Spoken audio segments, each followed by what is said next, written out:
Yes. The Suns have hit 8 of their last 9, and Tom Chambers a major factor. He's hit 3 of 3 from the field. For the first time in this series, in this game, the Phoenix Suns are taking advantage of the double teaming trap that the Chicago Bulls are putting on them. So they're getting good shots and they're knocking them down. Here's Jordan. Well, he beat Marley, but one short tried to alter the shot as he was putting the move on West. Marley on the rebound. Another opportunity for the Suns. 3.5 gone by in the second quarter.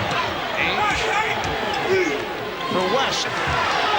West rejected and fouled by Pippen. Scottie Pippen committing his second. Trying to take a page out of Chicago's defensive book. Big men come over, close down the lane to the basket. Mark West rotates underneath Michael Jordan. It makes Michael come up a little bit short. Michael not real happy about it afterwards. Has a few words to say to Darryl Garretson as they head down the floor side by side. Good buddies, Michael Jordan, Darryl Garretson. And Mark West, a very poor free throw shooter, 52% during the season. Hits on the first. Mark West started his NBA career with Dallas and on to Milwaukee. Cleveland is his 6th year with the Suns. Acquired in that deal involving Larry Nance. And hits on both, and Mark West has played well in the first quarter. The Suns lead by 6.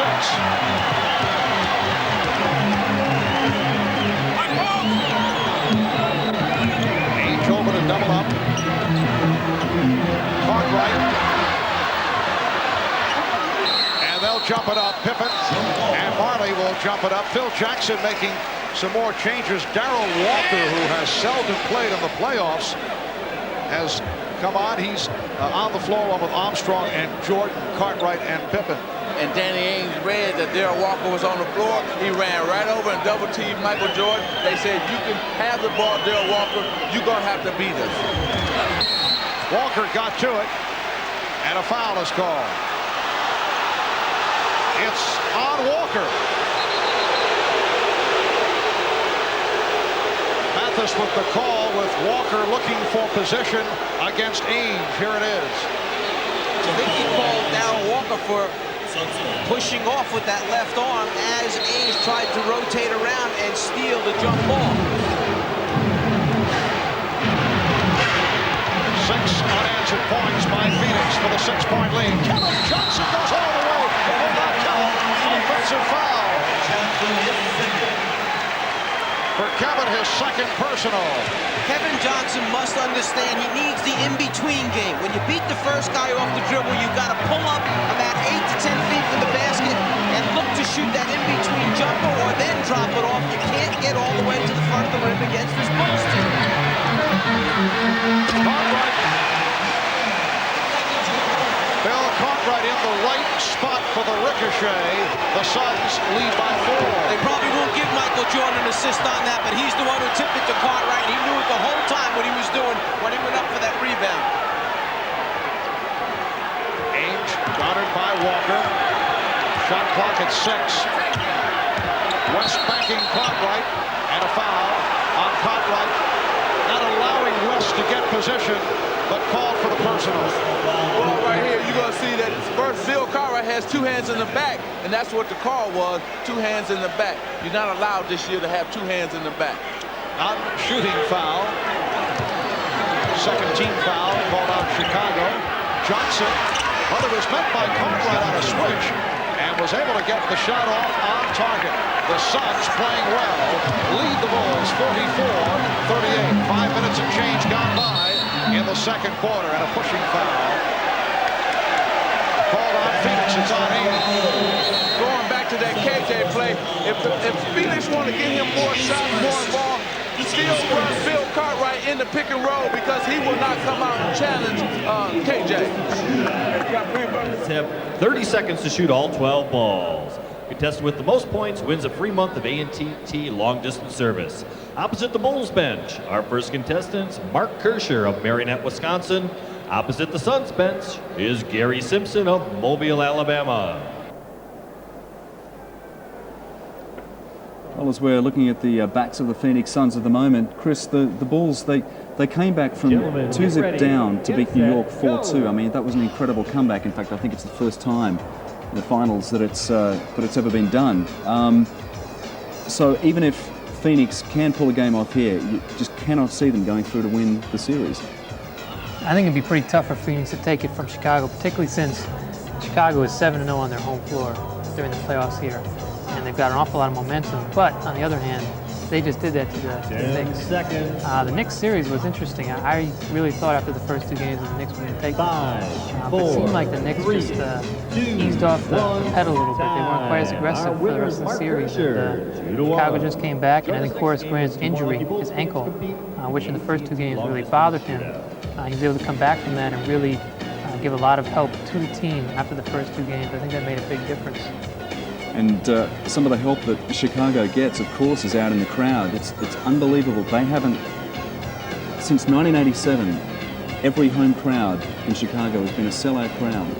So for the past 6 years. Now, they really love their basketball in Chicago, and they're used to winning, so they're a pretty tough crowd to play in front of. But similarly, the Knicks actually had a real good crowd as well. I think both of those cities are real hotbeds of basketball, and people really love their team. Well, speaking of the Knicks, they haven't been in the finals since 1973. You'd think, you know, such a big city in the States, you know, arguably the greatest city in the world, but they've just not been able to do it for about 20 years. But we'll come back to that later. Let's go back to Chicago.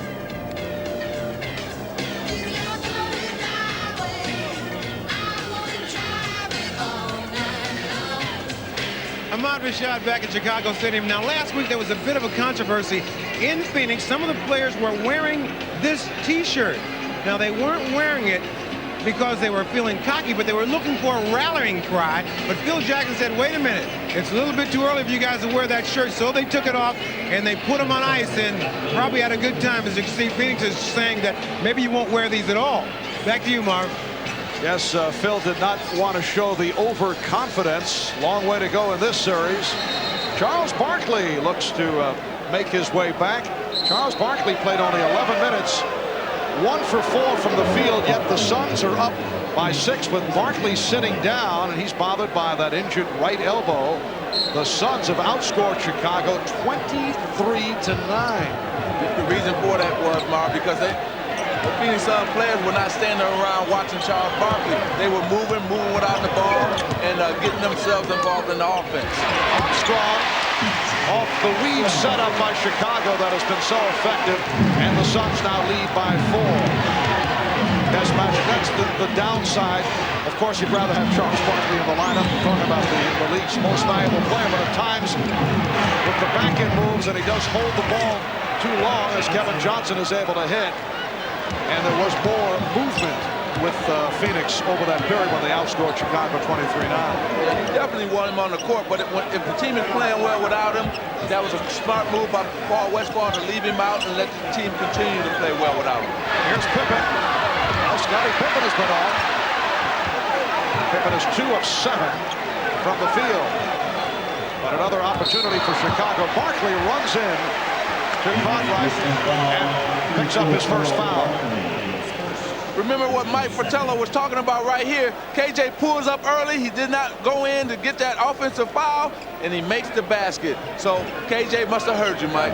That in-between game, you have to have that if you're a guard that penetrates, because they'll eventually close down the path to the basket. It's kind of interesting, that start by Phoenix of KJ on Michael, got him off. Now they're back to a normal straight matchup of KJ on BJ. And Pippen, trying to save that pass that went astray, stepped out. So Phoenix will get it back. BJ coming off the screen, set by Pippen, throws back a little bit behind where his teammate was. The turnover takes place. Johnson out guarded by Tucker, goes to the left hand, beautiful move.